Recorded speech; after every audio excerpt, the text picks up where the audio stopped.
Welcome to the workshop, guys. Um, this is going to be how you can actually succeed with your fitness goals in January and use everything that I'm going to teach you tonight and everything I use with my clients. So you can actually go through and use everything throughout 2026. This isn't just going to be just for January. This is so you have the mindset to continue on. So a little bit of housekeeping to start off with. Everyone just put a one in the Zoom chat. Just make sure you can actually see my screen. Um, Stay muted and have your Zoom chat open if this for any questions later on down the line, or just to keep you guys a little bit more interactive during the call as well. Cameras on, so then obviously everyone can see your face and a little bit more personal. Take notes as if the slides aren't here as well, so then you can actually use this for future reference. Um, this is going to be recorded as well. I have already pressed record. So this workshop is not for you if one, you're lazy, you're not going to actually take action on anything that I'm going to teach you, and realistically, if you're not actually going to make the changes to your life, you might as well just leave this now if you're not actually going to take action. Secondly, if you're looking for a quick fix or a quick diet pill, for example, that's going to get you the results, this again is not for you. This is a way of you learning everything to be sustainable. So this is for you if you're hardworking and looking to make lasting changes, um, that to get rid of like the yo-yo dieting and all the rest of the crap ways of losing weight, basically. And again, this is again if you're after a sustainable approach to fat loss, this is where you want to be. Everything I'm going to teach you tonight is literally going to give you all the tools to actually make everything sustainable. A little bit to why to stick around to the end as well. So, if you want to learn how to drop body fat while still eating the food you love and how to adapt your fitness goals to your lifestyle, this is going to be everything. I'm going to cover all the three pillars that I use with all my clients um, towards the end of the call. But ultimately, as well, there is a special offer for two people who want to take action from this as well. I'm going to start off with a little bit about me. So, when I first actually got into fitness, I wanted to be in some form of fitness, in some part of the fitness industry, going back into like year 8, year 9, um, probably even a little bit younger as well. I wanted to go into being a personal trainer or being a coach of some description. So back in high school, when you're picking your subjects, I chose to do PE. Off the back end, though, before picking that, my PE teacher told me I would never amount to anything in sports. I would never amount to anything as a coach because back then, as you can see on the picture on the left, I was skinny, probably about 9 stone wet through. At this point there on that picture, I was just turned 19 in university, doing engineering. Something I didn't really want to be going into, but I went into it because I was basically pushed a different way during high school, and I was told, and I believed that obviously I wouldn't be able to achieve what I actually wanted to achieve and go into the passion what I wanted to go into. So at 19, I decided, you know what, uni life, being in halls wasn't for me. I hated every minute of it. I hated the drinking after freshers. After Christmas went by, I went through the phase of it's January. I want to start something different. I actually want to make my passion a reality, basically. So January hit. I got back to uni and I signed up to a gym, started training. Um, the second picture is 3 years down the line of me training. I was about 21, 22, something around there.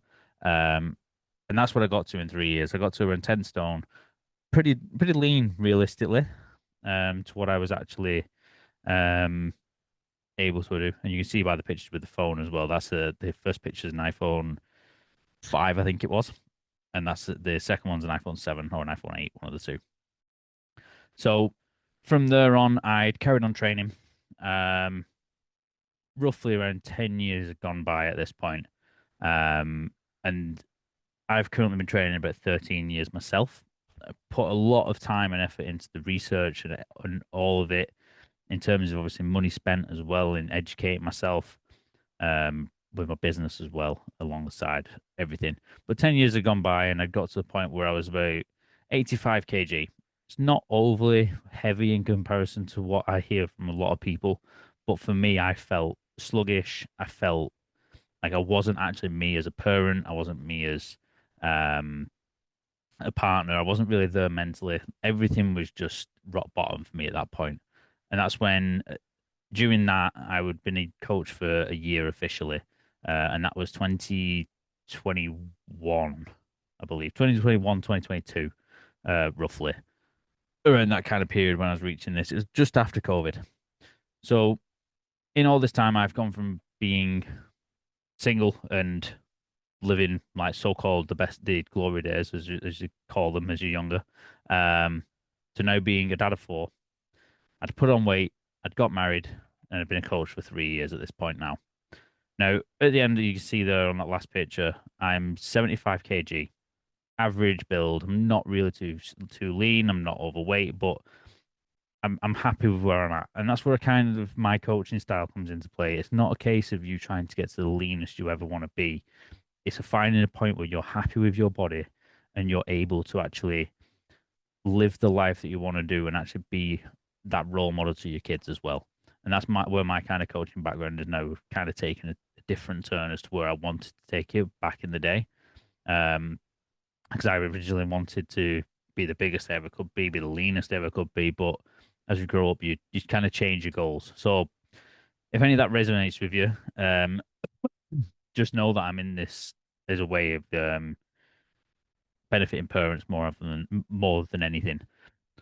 So I'm just going to go over a little bit of my clients now. So this is one of my best clients I've ever worked with. She's been with me from pretty much day one. I think she signed up with me as an in-person client back in I'd probably only been a coach 2 or 3 months, and she signed up with me. We're now 3 years on, and this is where she's taken a body. She's learned everything from the sustainable side, and she's still sustaining her body now, even after she's left and she's got married and all the rest of it. But in Ellie's first 5 weeks, 12 weeks, she lost 5 inches off her waist. She's always been a massive foodie as well. So she loves the food. She loves going out on nights out and enjoying the takeaways with her now husband. But when she first started with me, she'd had a really bad experience with a different PT and went through a mindset of thinking that anywhere between 1100 and 1300 calories was a good amount of calories to be on to be in a fat loss state. And realistic for where she was at, it was never going to be the case. Now, Ellie's a busy mental health worker. She's constantly on her feet. She's in and out of community. She's doing all kinds all the time. Although she herself is not a parent yet, she still has a lifestyle where you're constantly on the go. You never know what's going to be thrown at you. So it's a case of it's similar, but not in the same case as we deal with as a parent. But in the overall change of what she went through, in between the two pictures, there's only actually a 10 kg difference in her transformation when you look at the scales.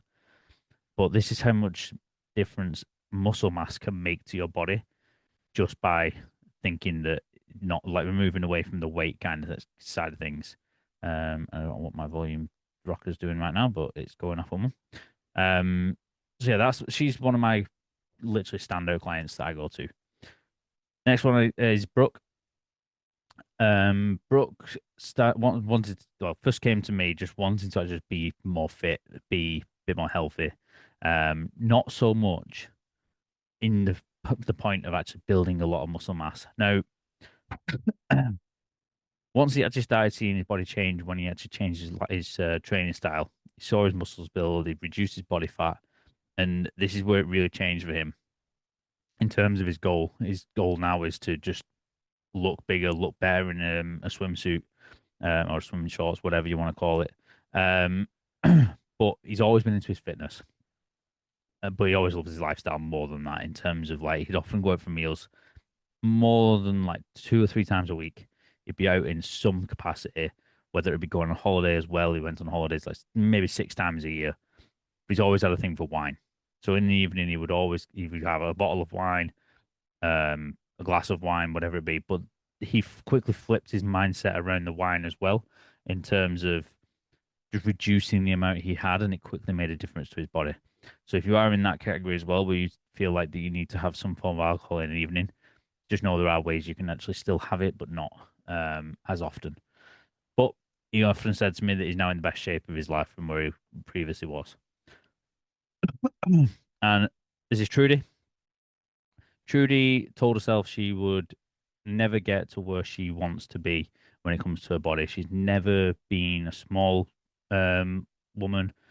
She's never really had the confidence of being a small woman or even ever stuck to a plan long enough to actually get to where she wants to be. So during my first conversation with Trudy, she basically said she's never stuck to a plan for longer than 4 weeks because she's always got to a stage where she felt happy with the weight and the scale, like the number on the scale, and just given up and gone back on it. And that's where it's always just gone back up. So this is where it comes into that yo-yo dieting. But 5 weeks on from this, she's lost weight every single week, apart from a little bit of a maintenance when she's been ill. She's to get ill a couple of weeks ago, but things like that happen. It's how you actually adapt around it. So 5 months, she's lost every week, whether it be measurements or weight. But on the big side of things, when it comes to obviously the image that you see, you can't actually see all that much of a difference in terms of the shape of the difference. But you the big difference here is that the clothing size ultimately matters more. So when she first started with me, she was a size 16. She's now buying size 12s, thinking that that's where she's going to be just based off of her the weight on the scale, is in terms of like she's been somewhat this size before, so then she's going for a size 12. But the size 12s that she's buying are still too big. Jeans that she bought literally last week at a size 12 are still too big, and she's still having to wear a belt to actually bring her jeans back in and actually suck her into around the waist. So she's likely actually more than a size 10, and she's never actually been that size before ever. She's said that to me multiple times now that this is literally the smallest she's ever been in terms of her clothes. And all of this is done in a sustainable way. She's still having chocolate every week. She has daily chocolate in her diet, whether it be Rolos, Kit Kat, a dairy milk, whatever it is. There's always something different on her food plan when I see it. But she always has some form of chocolate. Still has evenings out with friends, family, has wine on bad days when she's having a rough time. She still has time for um, well, still puts in her wine into her macros to allow her for her carbs and stuff like that. It is all everything you are hearing is literally um sustainable way of dieting. Now, you probably feel like this right now that no matter what diet you try, you can't lose weight, or that you're sick of restricted eating and it's ruining your social life. You've got your friends telling you that you're no fun when you go out anymore because you're restricting yourself too much. And this comes down to the fact of obviously this time of year is a little bit different when it comes to social. Everyone's probably telling you to eat whatever, it doesn't matter. But the sooner you start, the better your January is going to be. So another thing, you might also feel like that when you look at yourself in the mirror, you hate the way you look and you're constantly covered up in some way. Obviously, in the winter, everyone covers up. It's cold, but deep down, you've probably got some level of hate for the way that you look, and that's why you're constantly covering up. You're probably might be putting on an extra layer. You never know. Um, some people do put on extra layers, or they get tighter fitting clothes to actually bring in the waist, like Skims, I think it is that a lot of women go for, like to bring your waist in, and help cover you up. But realistically, you don't want to be living like that. You might also, well, you're probably also feeling like that you don't have the energy to do anything when it comes to like your kids, or that you're very quickly irritable because you're not actually fueling your body the way it needs to be. Like you might not be showing up for the children the way that with the energy that they deserve, or giving them the time that they need to actually grow as their own little human as well. So here's some of the mistakes that you probably are making or you've made. You've done restricted diet, restricted meals, cutting out chocolates, cutting out carbs, Whatever that might be. You might have done keto, you might have done an extreme deficit where you're hitting somewhere calories wise, where, for example, Ellie might have been hitting 1100, and ultimately all you're going to do is fail at that point. Or, on the worst case, in my eyes, that you probably might have done, is Slimming World, because Slimming World is a load of shite, and I will stand by that to the day I die. Um, ultimately. Mistake number two is that you've probably thrown yourself in the deep end before actually fixing any of the basic habits that you need to fix, whether that be you've decided that all of a sudden it's a new year, new me. You've probably done this many years in over the time now, where it comes January and you go, it's new year, new me. I'm gonna start going to the gym 3, 4 times a week. I'm gonna hit my calories. I'm gonna do my steps. I'm gonna drink enough water. I'm gonna make sure I get enough sleep. All of that all in one go can be too much, it can be overwhelming. And what you need to understand is that fixing small basics first and then adding more of the basics in is the better way to do it. And that's the biggest thing that you need to think about when it comes to this mistake. Mistake number three, you might copy what your friend's doing. Your friend might give you a diet plan that they've been on, and you try and copy it. But their diet and their way of life isn't the same as yours. Um, and ultimately, everything needs to be tailored to you. Or you might have seen something on social media. There's too many things these days where it's like, oh, try this recipe, stop doing this, start doing something else. And ultimately, you're pulled from one direction to the other and just given constant misinformation, or you're given ideas that you need to try, and you end up trying them, not liking them, and fail, and you just go constantly stuck in this yo-yo. So they're probably some of the mistakes you've gone for. But I realistically want you to learn now is the three pillars of my parent shift method that I use. And ultimately, the three pillars are nutrition, training, and your mindset. And each one of those is broken down. As you can see, calories, macros, how to track your meals, unrestricted method in general when it comes to your foods. Training is down to like your balancing around your life, your progressive overload, increasing your NEAT, mindset, scheduling, routine, planning, and just dealing with what life throws at you realistically. So, pillar number one, I'm going to go over, and this is the start of the main bits where you really need to take taking notes at this point. So, calories. Ultimately, this is a unit of measurement for energy in food and drink. It's not just food that you need to be tracking. So your body needs calories to function, even down to the absolute basics. Whether it comes to when it comes to you literally sat.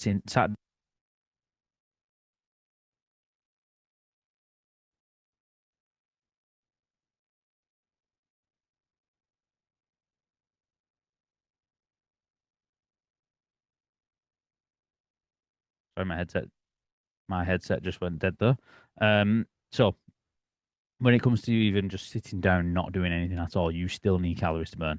So this comes down to your breathing, digestion, your cognitive function, anything that you do that is non-voluntary, basically, you need calories to do it.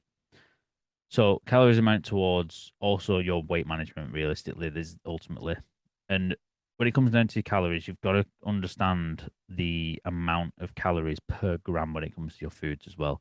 So protein and carbs both use 4 calories, but they are used in different ways, and fats use 9.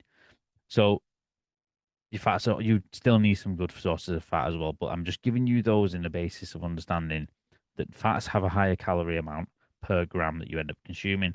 Proteins and carbs can very quickly be swapped and changed depending on what your goal is.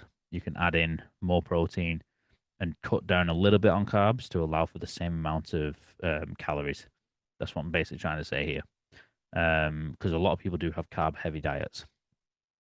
But the main thing is you need to try and find your own targets in terms of like your own calories, your own BMR, and your own TDE, which is maintenance. So I use what is called TDEcalculator.net. I do this for all my clients in order to get a basic understanding of where their calories are at, and then I'll adjust accordingly based on where the step goals are, and what I want them to be achieving, what they are achieving, and then including obviously their training alongside it. So first of all, you're just going to put in your age, your gender, your weight, your height, and then you want to try and estimate what your activity level is. So in terms of if you're sedentary, you're not even hitting 5,000 steps a day. That's where you're sedentary. And a lot of people overestimate their activity levels and don't think of it on the basis of their step goals, their step like daily step average, for example. So these are like your targets. Low active is probably 5,000 to 7.5. Somewhat active or moderately active is 7.5 to 10,000. And then you've got active, which is 10,000, or more than 10,000. You've got highly active, more than 12,500. Now, this comes into the basis of obviously your training as well.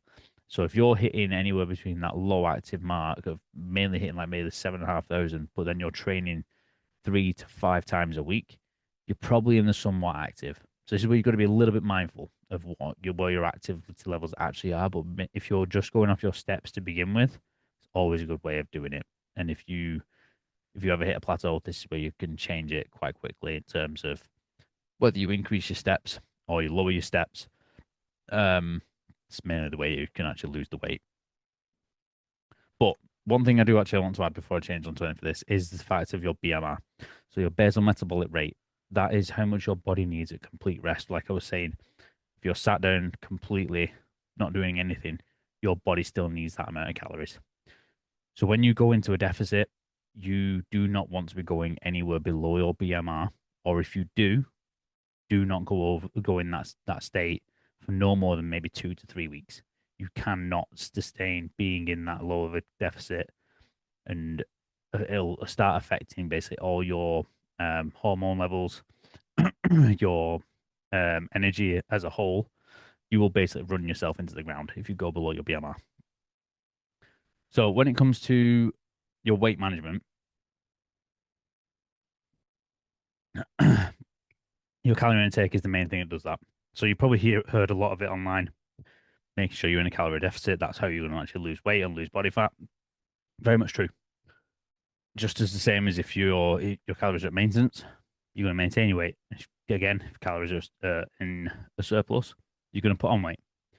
There's nothing else that can ever need to change. You don't need some diet pills. You don't need anything else in terms of changing the way that you like live your life. Your calories make up what your weight does. So you can manipulate your calories throughout the week as well. In terms of calorie banking, use your calories as an overall week rather than daily. And that might be another way it might work for you. I personally try to get my clients to do a daily target just because it helps them stay a little more accountable throughout the week. And then give them a refeed day at the weekend to help with carbs. And a bit more of a reward as well. So whether that be you're going out for a meal or anything else like that, it allows that little bit of a surplus at the weekend on one day. But ultimately, when it comes to fat loss, you want to be in a deficit of no more than 500 calories. So anywhere between the 200 to 500 calorie mark, that is your best place to be when it comes to a deficit. But if your BMR gets hit without 500 calories, you can still go into like 300 calories, 400 calories, wherever you might be, just enough to be above that BMR standpoint is the best case scenario. So when it comes to your macros, I'm going to leave these up for you guys to decide for yourselves. I personally would always start any of my clients. I start off on a balanced split. It's a great starting point. It helps me understand how you're using the energy sources, how your body's feeling. If you're getting tired very easily, that's another way for obviously me to decide if you need more carbs, or if you're getting hungry, you could add more protein and drop the fats, drop the carbs a little bit. It's all a little bit of a learning curve. But I would always say start with a balanced split. You get an overall balanced diet then. You get 35% protein, 35% carbs, and 30% fat. Or if you wanted to go for a little bit more of a lower carb end and a little bit higher fats, you could go 35, 30, 35. If you're a little bit more going into more of the muscle growth and everything else, that's where you could use those kind of macros as well. So that's 40, 35, 25. And the reason being for that is the higher protein helps you recover faster. Carbs still giving you energy, and you're keeping your fat lower to to help us reducing that fat, well, increasing the fat loss as well. And then obviously going into high carbs, if you want to go cardio training, you're going to need more carbs. High protein, high carbs, you're looking at more like an active lifestyle with resistance training. So you've got literally different splits there to help with whatever your goal might be. But tracking your calories is the best way that I will ever say that you kind of need to be um, learning how to actually reach your goals. So the reason why is it helps you have awareness of what you're actually eating. So a lot of the clients, when I start off, they always say to me, I wasn't aware that this had so many calories in it. And they wouldn't have been aware of it until they started tracking. So it increases the amount of knowledge you have around foods, what you're actually fueling your body with. And ultimately, it helps you actually give you a goal and actually know you're on the track to actually reaching your goals as well. Because without tracking, you're never going to know. It's a good saying of data over drama. So the more data you are given, you're going to have less drama when it comes to actually achieving your goals. But how you're tracking your calories is another thing. So I use within my coaching, I have my own app. So there's many apps out there. So tracking apps, make sure you have some scales as well. It's a big one. But inside my PT Hub is what I use. The app inside it, I use that for my workouts for my clients. I use that for the nutrition, habit building, whatever it might be. It is all in there. The big ones that you will probably have heard of would be MyFitnessPal, NutriCheck, Lose It. There's loads out there when it comes to tracking apps, but the ones that I would say for you guys to absolutely avoid at all cost would be these new photo AI scanning apps. I think there's one called Kali AI that you might have heard of. Just avoid them at all costs. It will never know how much is actually on your plate, like to the gram, for example. And I don't understand how an app can actually visualize how much something weighs because it realistically can't. You could have a really small plate, for example, and put small amounts of food on it. It might think it's a massive plate. It all comes down to the scale. It's never going to know. So just avoid AI tracking at all costs. So when it comes to actually tracking your macros, if you get overly overwhelmed very easily, I want you to just try and think of two things. So you just want to think about your calories and then protein being the only macro that you actually focus on hitting. So if you hit your protein target and only focus on your calorie intake, let the carbs and fats fall into place. Ultimately, if you're lower on carbs or higher on carbs fat another day and lower on fats and higher on fats another day, it's not the end of the world. You might just feel it in your energy levels the day after with your carbs being lower. But as long as you're hitting your protein, that's going to be the main thing that's going to help with the muscle growth and the recovery. So make sure that with the calories is the main things that you focus on. If you're not overwhelmed very easily, then obviously just try and focus on everything. The more focus you can put into all the macros, the best overall benefit you're going to get from your entire body as well. And you're going to actually probably achieve your goal a lot faster. But it is a lot of information and data to try and mess around with. And sometimes it's not worth doing. Down to like the 10th of a calorie or something like that, or down to 1 calorie. It's not worth it. So sometimes it is better just to just think protein, calories. Next thing is your training. Now, the main way I will tell you all to actually start losing weight and dropping your body fat, it comes down to resistance training. So resistance training is any exercise that contracts muscles against any form of resistance. So this could be body weight because your bodies are then going to be again like working against itself. You've got your normal body weight, dumbbell weights or anything else like that. You've got resistance bands, or you can even do things like hiking, climbing the stairs. That same resistance on your muscles at the same time. Um, Also still helps you build the muscle mass. So you do this to help you build strength, endurance, and the muscle size. Because ultimately, the bigger your muscle is, I think I might put it up. The bigger your muscles are, the more calories they need for fuel. So ultimately, that helps you when it comes to your dieting because you are then allowed to eat actually more calories, which then in turn will give you more energy. But the fact is, then when you're actually in your fat loss phase, your body's actually getting smaller, but your muscles are getting bigger, so you're getting more defined as well, and probably actually getting the look that you actually want in terms of that toned look. I hate the word toned, but we'll go with it. Um, that toned look, and that's the main thing you want to aim for. So when it comes to actually your workout splits, um, they're not they're not a necessity, but it speeds up the process in terms of um, like I say, increasing that muscle mass will help speed up that process of the fat loss because you'll be able to actually fuel yourself with more to help you drop faster.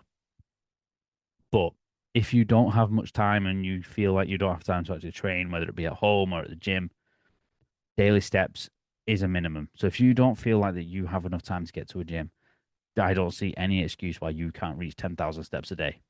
Um, and if you can get to a gym, then again, you could probably reach anywhere between like seven to 8,000, but then you're still backing it up with getting into the gym as well.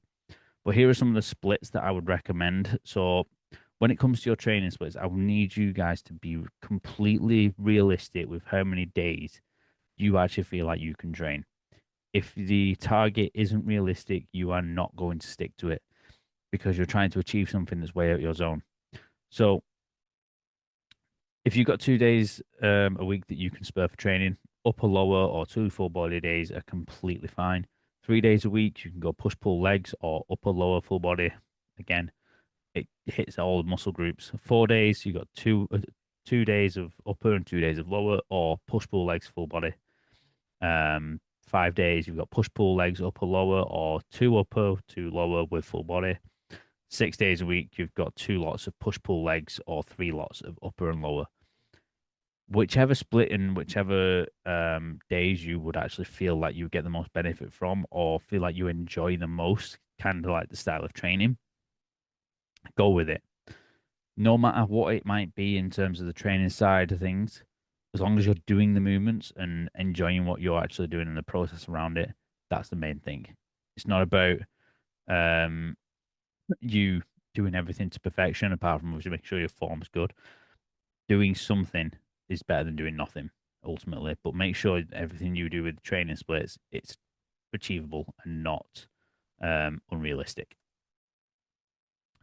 So when it comes to your training goals, you need to decide what you actually need to be want to be actually aiming for. So these are the brackets. So you've got strength, hypertrophy, and endurance. So strength, you're looking at obviously increasing that muscular strength. If I want to try and compare this to some form of athlete or um, along those lines. So if you're looking to increase your strength, you want to be looking towards something like the powerlifter side of things. So it's low rep ranges, and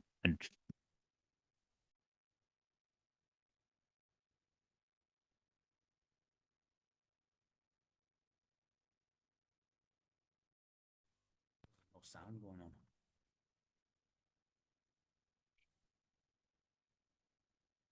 Right, that should be working. I don't know if that's working now or not. Yeah, I think it is. So when it comes to your what was that? So this is coming to more of like the strong man. So low reps, but a good number of sets, whether it's 2 to 5, but you're hitting everything with absolute maximum weight that you can push, just to help increase that muscular strength. Hypertrophy is a good balance between um, endurance and strength. It's literally a middle point. And I like to use this one in terms of like all my clients because it gets you in between the both. So this is what you want to go for if you want to look for the muscle building as well as increasing your overall fitness as well and your overall ability to do anything when it comes to the kids, whether it be running around. Hypertrophy is probably a good way to do it. Picking them up, for example, is a good way to do a hypertrophy as well. So rep range is anywhere between 8 to 12 reps across 2 to 4 sets, and your rest period's a little bit shorter than what it will be for strength. Endurance style of training. This is where I would say you're probably looking to more like a marathon runner, for example. They would do like longer distances. This increases your muscular endurance. basically how long it takes your muscles to fail. Anywhere between 12 reps and upwards across 3 sets, and your rest periods are a lot shorter because you're trying to increase the blood flow to the muscle, basically. Um, so progressive overload is a big one. This is the main thing you want to look at when it comes to your training. So progressive overload is the point of where you're trying to increase something every session. Every time you go into a session, whether that be you increase the resistance from what the week you did before, you regulate your tempo, or you increase the number of reps you're doing, you increase the number of sets you're doing in terms of the volume. There's so many different ways you can look at progressive overload. But some of the basic examples is if you took your daily average steps right now and you increased by 2 to 3,000 or even 1 to 2,000, that still is a progressive overload. You're trying to increase on something that you did the day before or the week before, and you're trying to basically put your muscles through a point of where you're trying to progress further. And with that progression, then you would get more fat loss. You will get better with your overall muscle growth. Another one, when it comes to obviously the gym side of things, will be reps on a bicep curl. So let's say one week you went and did, well, let's say the week before you did 8 reps of a bicep curl. This time you're going into this session, you're going to aim to try and get 10 reps or even 9 reps. That is still a form of progressive overload. And it's the point of not trying to stay the same every week you go in. So this is why it's important to track your workouts as well. The big one that is going to work for absolutely everyone is making sure that you're trying to increase your NEAT. So NEAT stands for your non-exercise activity thermogenesis. So this could be anything from you walking, you cleaning, you standing, fidgeting, literally tapping your foot, for example, is classified as increasing your NEAT. So the little small movements you might not even think that are worth doing or even worth even putting time into, this is going to be the biggest part of actually losing the weight as well and losing body fat. If I was to put them into categories of what's most important and where your body uses the calories that you actually input, your BMR is the biggest standpoint, ranging from anywhere between 50 to 60% of your daily calorie intake. Then it's your NEAT, which is anywhere between 20 to 30%. Then you've got your thermic effect of food, which is your TEF. That's basically how much calories you burn when you're eating food. So your digestive system working burns calories, which is why protein again is so important. The higher your protein intake, the more it takes longer for your body to burn it. So in turn, you end up using more calories. That stands for anywhere between 20 and 10%, and then you've got your actual exercise and gym workouts, whatever it be, anywhere between 5 and 10%. It's such a small portion of the training. The most important part is increasing your NEAT. So if you are struggling to even get into a gym or getting a home workout in, for example, making sure that your steps and your NEAT values are increasing is more important. And right now, I know it's getting colder in terms of like the weather. We're in the middle of winter, and even in January, it's still going to be a little bit cold. So the best piece of advice I can give you is wrapping up warm, umbrella, whatever it might be, whatever it takes. You get out with your children as well, and get outside because it's going to help with your own mental stability as well as being outside. It's going to help in terms of you hearing the noises and listening and actually just being one with nature helps with your own mindset as well and your own mental health. If you can't do that, then the next best thing you can do is walk around your house, go around your house with a Hoover 3 times a day if you need to. Just do something that actually just gets your body moving is the main thing. So big thing is just focusing on increasing your steps beyond your current norm, and that will help. So workout schedules, if you are looking in terms of obviously getting to the gym in January, these are some of the schedules I would say. And if you take notes on these, I'm not going to go through them all. But the start point I would say for a lot of you would be doing either a 2-day split or a 3-day split. So if you're going to do a 2-day split, let's say you rest on a Monday, you do an upper day on Tuesday, you do an active rest on Wednesday. So that means that you're trying to increase your steps further than what you did as a normal day. So let's say on a normal day, you reach 10,000 steps and you even on a training day you hit to reach 10,000 steps. On your active rest days, you want to try and reach like let's say 12,000 steps. So it's a case of you're still resting, but you're still trying to do something that's a little bit more than what you were doing the day before in terms of just step side. Then you on Thursday you'd have a normal rest, so you're back to normal steps, but you're not training. Friday you do a lower day, and then Saturday, Sunday both active rest days because you're back to rest on Monday. And Saturday, Sunday you could spend time with the kids, go to the park, whatever it might be. On a 3 day split, for example, you could do push, rest, pull, rest, legs, active rest, active rest. And the reason that it's 2 rest days straight after the um, workouts is because it's better to rest the muscle or do an active rest. It's completely up to you, but I would always say just rest completely on them days and just hit your bare minimums, and make sure you're focusing on your diet. But if you want to go a little bit extreme, then obviously going for a 5 day split is the next one. But I would not advise that straight away. Maybe work up to doing a 5 day split. The next thing I want to cover is your mindset. Because ultimately, a lot of the time when it comes to your fitness, this is going to be the biggest part. It's going to be your mindset on everything, the way you plan your days, the way you plan your weeks. That is going to be the biggest focus and biggest key in for you actually achieving your fitness goals. So what I want you to start doing is planning ahead.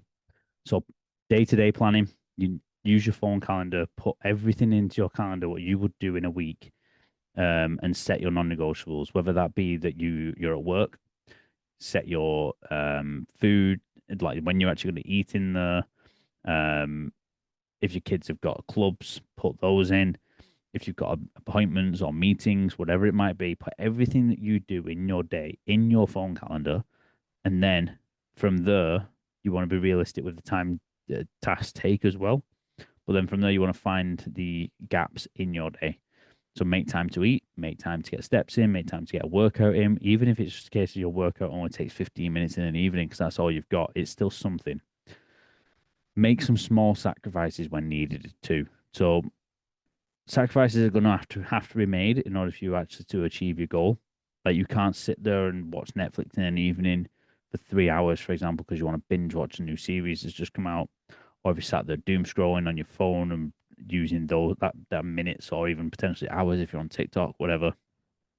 Small sacrifices need to be made in order for you to actually achieve your goals. And ultimately, if you don't make those small sacrifices and flip those into something fitness related, you're never going to get there. The next one's meal planning. So you need to be planning for anywhere between 3 to 5 meals a day. I give my clients 5 meals, and it works out as 3 main meals and 2 snacks.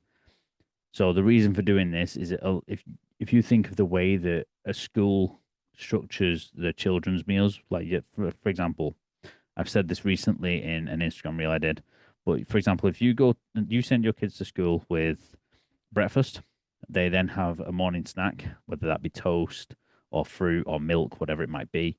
They have a snack of some form. They will then get dinner whilst they're in school. They're likely then going to get a snack or the tea when they get, or the like food when they get home. So you're either going to give them a snack at home on the way home or when you get in through the front door, or they're going to have the tea. The next one from that is then they could even have a dessert if they've not. If they have the snack when they come in, they're then going to have a tea a little bit later, so that'll be the last meal. Or they would have the tea and then have supper or a snack later on. So they're still getting 5 meals a day. And that's the kind of the same mindset that you need to have with your own meals as well.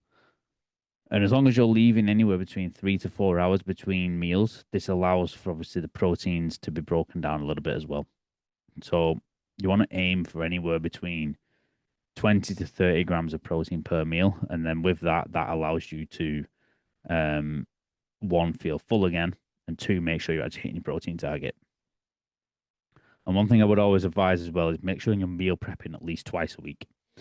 So you've got multiple ways you can meal prep, but if you batch meal prep, so let's say on a Thursday afternoon or Thursday evening, and then a Sunday, there are 2 days, and like one's just after midweek and one's towards the end of the week. But then it allows you to actually food lasts probably like 3 to 4 days maximum in the fridge, so it gives you a good time frame between making sure that you're actually getting the meal prep done.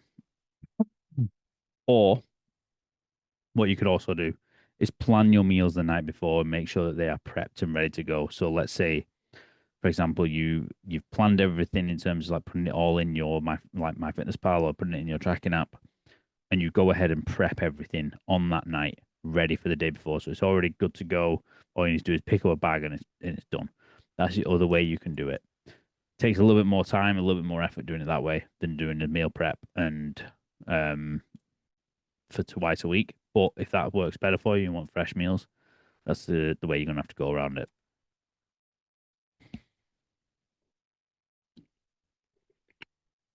So next thing is that you need to make sure you prioritize. You can't expect to succeed if you don't prioritize your goals. And I get it. Your kids a lot of the time will come first, and you'll think that, especially as parents, we always try and put our kids first. But at some point, it needs to change, and that you need to actually prioritize yourself because without you, your kids aren't going to get the best version of you.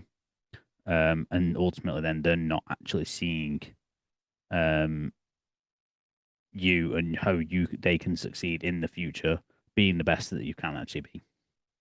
And that's what it comes down to. You want to be doing this so then they can see and they can grow and understand everything that they need to do when they grow up in terms of in order to stay fit and healthy themselves so that they can have a long life. So the short term sacrifice that you make now realistically leads to a long term benefit, whether that be that you lose the weight or you lose a substantial amount of weight, you extend your life, or that you start doing things in terms of fitness and your children start then doing things with fitness or joining in with you. So it gives you more time with them. Um, it might even be that they get into fitness when they're older, so then they're healthy, and then that balances onto their kids. It's a generational change that you can make today, basically, or going into January. You can make that change, and it'll be a long term benefit for the entirety of your generation, like your generation for your family. Mm. So, in terms of obviously the way that you are need to look in terms of your mindset, I hear a lot of people always on about January is obviously about motivation. You're actually motivated to do things. I want you this year to, or going into this year, change your mindset from motivation to discipline. You want to be thinking about discipline and consistency far more than motivation. Because with discipline, you do an action, and with that action becomes a consistent thing that you constantly need to do. From that consistency, you then get your results. From the results, you're then going to get motivation. Now, you remove discipline or you remove consistency from that diagram there, you then just left with motivation, action, and results. But then, if motivation falls at any point, you are not going to get your action, which then isn't going to get your results. But in turn, if you remove that motivation from that triangle and keep your discipline and keep your consistency, you keep that discipline, you do your action, you keep your consistency, and we get your results, and that results goes back into your discipline. It's that same cycle. But the moment you lose that, like the motivation, and you just hold the discipline, you'll constantly keep flowing. Um, Try to just move away from that motivation mindset. It doesn't work. Here's a couple of things I want you to try and remember, obviously, as well, when it comes to your overall goal. Um, I want you to focus more on the 80-20 rule. So the reason of this rule is 80% of the time you want to be on plan, eating the right foods, hitting your training, hitting your steps. But if 20% of that time that you're not, you might have gone out for a meal, you might have skipped a workout, you might have not hit your steps on a certain day. As long as 80% of that week you are on plan, there will be no issues when it comes to your fat loss. Do not let them small little moments fuck everything or make it more into a 50-50 rule or if it's anything else like that. Try and just think if you've fallen off track a little bit, just use it as that 20%, get back on the next day. It is not the end of the world. Focus on around your small wins as well. So 1% daily improvements. If you think of something that you've done and improved on by even 1% on that day, that if you did that every single day for that week, that's 7% across the week. 52% by the end of the year if you've thought of a 1% daily improvement, you've improved by 52% by the end of 2026. There is no way in my mind you cannot think that in by 52% improvement, you will not have lost some of the weight in that. The 1% of daily improvements is the massive one. On the other thing as well is I want to go look at a little bit more of the mindset. If you ever feel like that you're kind of losing it a little bit in your own mindset where you have a bit of a stressful day or the stress getting a little bit too much, you need to pause and think. So the reason we're in this is that if you pause for let's say 30 seconds and think about the actions that you are going to take if you are stressed or if you want to be deciding oh yeah fuck it moment where you've had a rough day and you're just going to go and drink a bottle of wine or um, devour a full bar of chocolate, pause first, think about the repercussions of it, and then reevaluate basically. A lot of the time we act in a rash way, um, but it's changing that little bit of mindset around that can help. So again, in that same kind of mindset, you need to break the cycle, not the day. So breaking the cycle, not the day, is a case of again, if it comes to you have a stressful day, for example, if you have then decided that you are going to eat the like a half bar of chocolate or a quarter of a chocolate, whatever it might be, this is just an example. That can then throw you off, and that could be part of that 20%. But don't let that then spiral into let's say let's have a takeaway instead of having something nutritious and whole food worthy for your tea, for example. So a little bit of some mindful mindset changes in terms of those. Some may work, even if one of them, if in terms of the mindset, helps and resonates with you, then use it. But the biggest thing that is going to actually get you to your goals is accountability. There is no replacement for it, and everyone needs it. We are human. We're all going to slip at some point. I've done it many times, which is why I invest in my business coach, because I've slipped from business many times this year. But if I'm having someone who's actually in your corner is more so the biggest part of obviously having someone accountable and making sure that they are keeping you on track as well.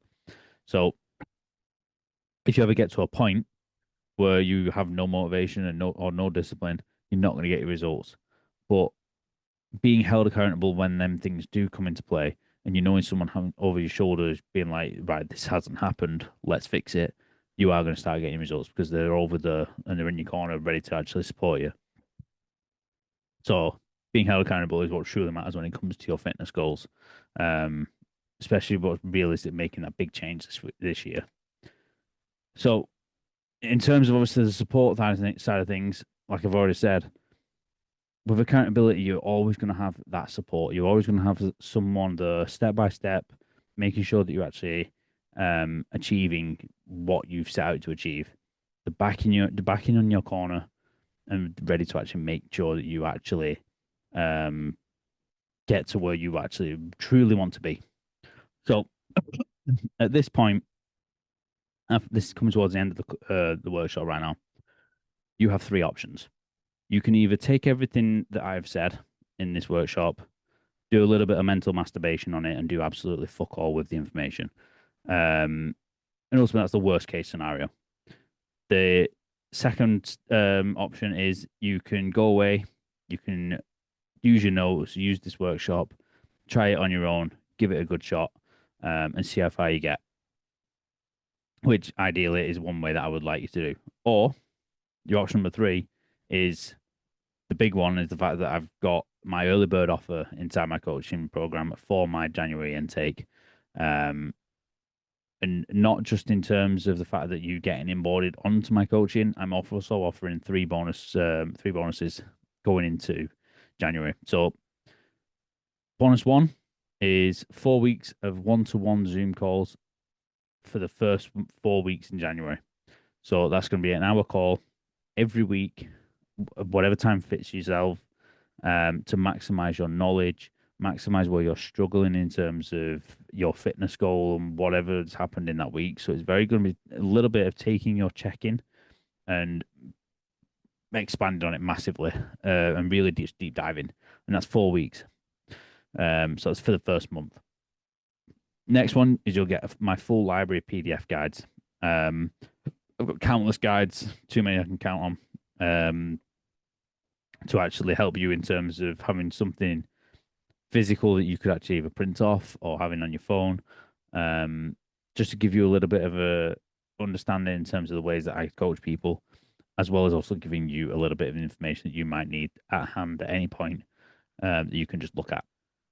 And bonus three, I'm going to also be offering 1 month free for a family member or friend that you can then get onboarded to actually help you get to your goal as well, for at least starting in January. So with that, the idea of it is a case of you are more likely to actually succeed and go further in your fitness goals if you've got someone else on the same journey as well. So that is my way of obviously helping you get a good start to your fitness goals in January too. So if you want to actually take me up on this offer, just message me the word offer on Instagram at Mike McKay Coaching, and let's have a little bit of chat around it all. And we'll go on to questions.